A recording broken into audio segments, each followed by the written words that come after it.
In the heart of Sydney, a sudden act of violence within the confines of Van Cooney Lawishhh has ignited a crucial discussions on intertwining with legal practices, firearm legislation, and general safety. So today in Lawishhh, dedicating this extensive analysis to the complex incident that has not only raised questions of eyebrows, but also the fundamental question across the nation. So if you're keen on understanding this law, how it intersects with our daily lives, sort of public safety, in this episode promises very in-depth into this exploration. You would have seen in the news, it was really sad and still bizarre to this day, but an incident unfolded on the day that began like any other day on Sydney's bustling central business district, only to be dramatically altered by a 79-year-old man. So armed with intent and firearms, he stormed into these lawyers, targeting the 77-year-old principal, Van Cooney, and shooting him in the groin area. This is actually not the first time that a lawyer's been shot in the last few years. You would have seen another criminal defense lawyer being shot. It's kind of worrying, but the act of violence, rare and shocking, particularly within the legal community, has led to this assailant being charged with intent to murder, which is very serious. But given the situation, it seems like the prosecution are the right path. But what led to this whole drastic action? It's just troubling, really. But what does this mean from a legal standpoint? The bravery of these sort of employees who intervened, restraining the alleged shooter until police arrivals, highlights a remarkable presence of mind amidst chaos. Really bad, but my colleague, I used to be partnership, was 2 doors down at the time of it. So it kind of brings it to heart as well, not just being a lawyer talk. But however, the legal repercussions and the charges laid against the alleged government is at a beacon of a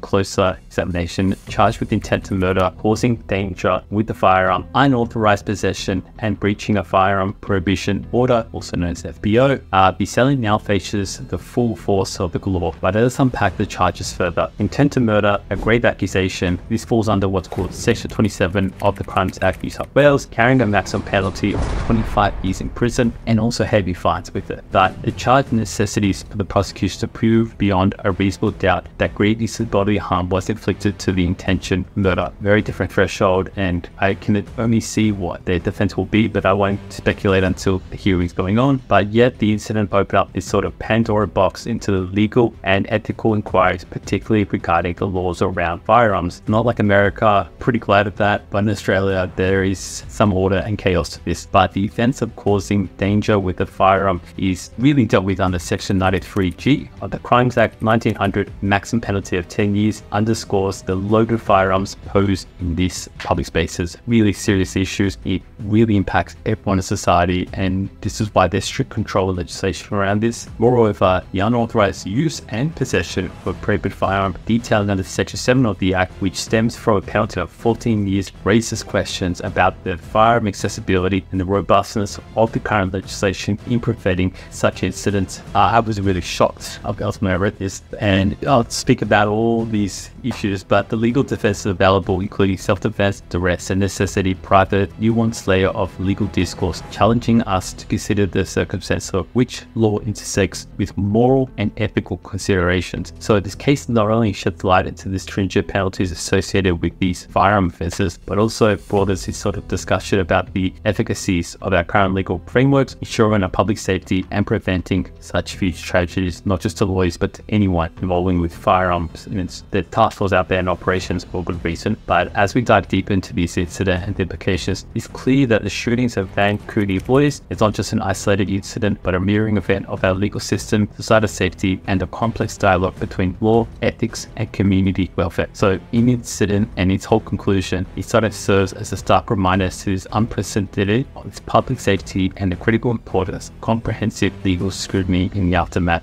The charges laid out and the ongoing investigation underscores the legal system's role in addressing such breaches of peace and safety. And especially as a lawyer, it's not the first time this happened. You would have seen the news a few months ago with that criminal defense lawyer, I believe from Maryland, also being shot. I think that was a former client as well.